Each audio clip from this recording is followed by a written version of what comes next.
Hallo ihr Lieben, es wird immer wärmer. Was macht man da? Man schaltet den Backofen und den Herd natürlich nicht ein. Deswegen gibt es heute ein wunderbar einfaches Rezept für eine richtig leckere Kinder-Bueno-Rolle. Wir brauchen Löffelbiskuits, Sahne, Mascarpone, Frischkäse, Milch zum Tunken, Haselnusscreme, Vanille und einen Schokohasen. Zum Bestreuen noch ein bisschen Kakao und für die Deko Zartbitterschokolade und Kinder Bueno.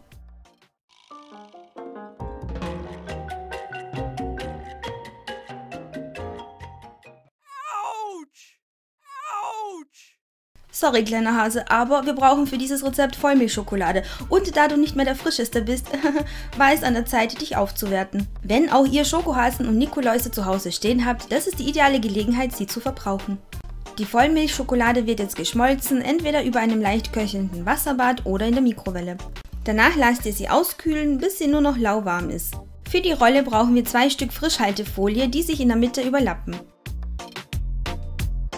Wendet die Löffelbiskuits in der Milch und ordnet sie folgendermaßen an, und zwar mit der Zuckerseite nach unten.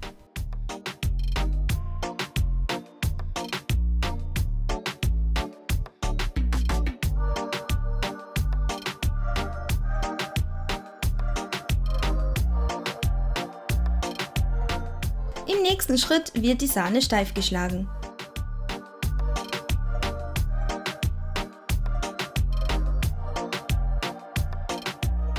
In eine Rührschüssel gebt ihr Mascarpone, Frischkäse, Vanillepulver und Haselnusscreme.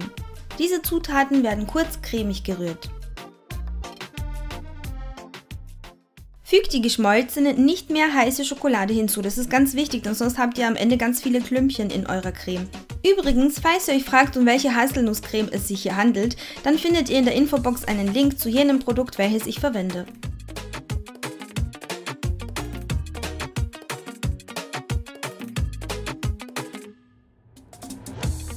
Jetzt hebt ihr noch die geschlagene Sahne unter und die Creme steht bereit.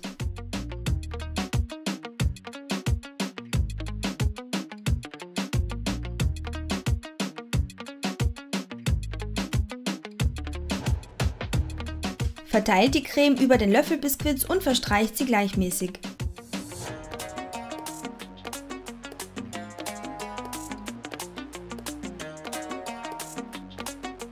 Dieser Schritt ist optional, aber ich mache es ganz gerne, weil es für mehr Farbe sorgt. Und zwar bestreue ich die Creme einfach mit ein bisschen Kakao. Unter Zuhilfenahme der Frischhaltefolie werden die Löffelbiskuits jetzt vorsichtig aufgerollt.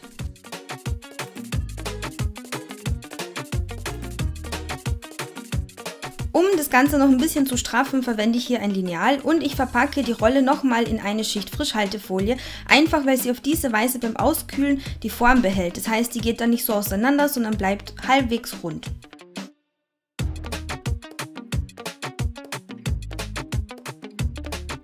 Anschließend wird sie kühl gestellt für mindestens 2 bis 3 Stunden, am besten aber natürlich über Nacht.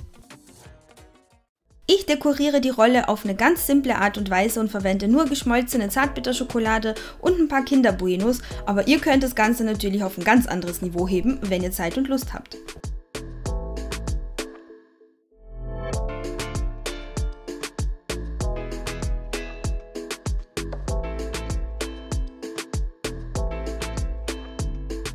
Ja, meine Lieben, ich hoffe, dieses Rezept hat euch gefallen und wenn das der Fall ist, dann vergesst nicht, meinen Kanal zu abonnieren, diesem Video einen Daumen hoch zu geben und ich würde mich natürlich freuen, wenn ihr mich auch auf Facebook, Pinterest und Instagram besucht.